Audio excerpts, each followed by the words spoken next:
Hi everyone. Sorry if I'm a little bit sweaty. I have done a run this morning, or half a run. Um,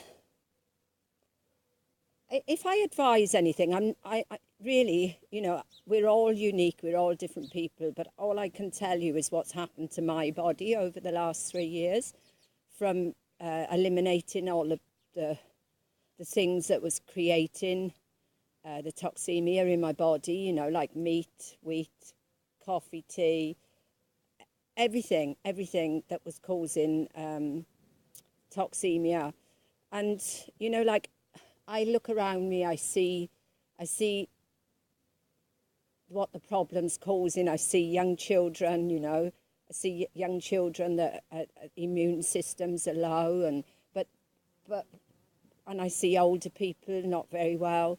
But we just continue feeding our bodies the same thing, so we're not going to get improvements. We can be given tablets, but that only, it doesn't take away, it doesn't cure, it just adds to the toxemia. And I'm just going to ramble for like 5 minutes today. When I first did this raw food journey, I didn't know anybody. I didn't know Ronnie, bless. I didn't know Dr. Graham. I didn't know anybody. I didn't know Jade. I was doing this on my own.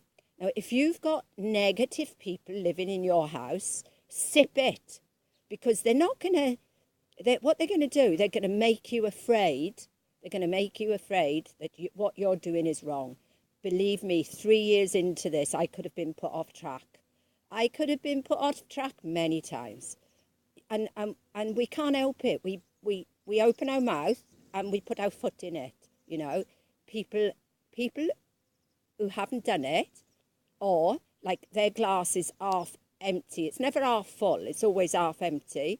And even 3 years later, you might try and talk to them. It don't work. If they've got their blinkers on, and just don't bother.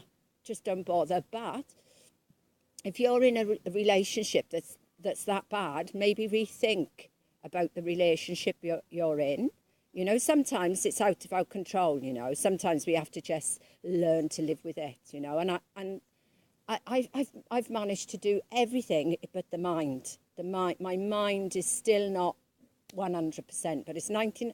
My mind before, I was so bad that I was on nerve tablets and sleeping tablets, and the doctor said that I was a really poorly person.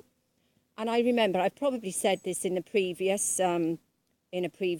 video, I went up the mountain to commit suicide. I didn't really, because I put bed socks in my pockets.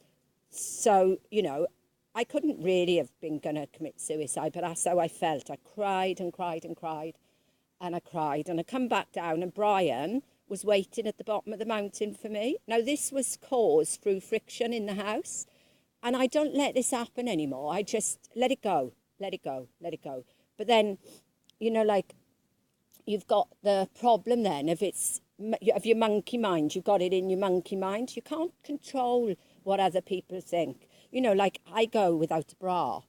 Now, I know my boobs, right? Now, my boobs, all right, they're still down on my waist. Well, are they? My boobs before were hanging over and under, and they were on my waist. You couldn't see my nipples. My nipples was tucked down there, right? Some people wear a sports bra because they think, because their boobs are so big, probably. But I don't need to wear a sports bra. I've got this nail sticking out of my chest, just above my boob. I did some research, and it's good to go without a bra.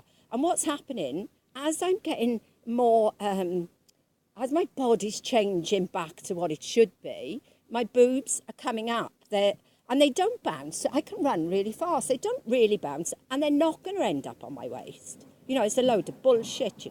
They're pointing forward now, and I'm quite proud at 61 that I'm not going to put a bra on.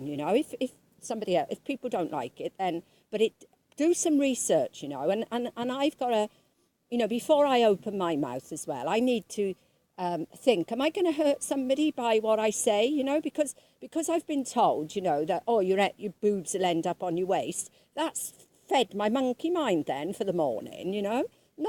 Not the person's fault really, but you know, it does. It psychologically it fucks with your mind, excuse the language. And then like to go somewhere else, I'm really happy, you know, I go somewhere else, I walk through the door, and how are you feeling? I feel absolutely marvellous. Well, you're thin. You're too thin.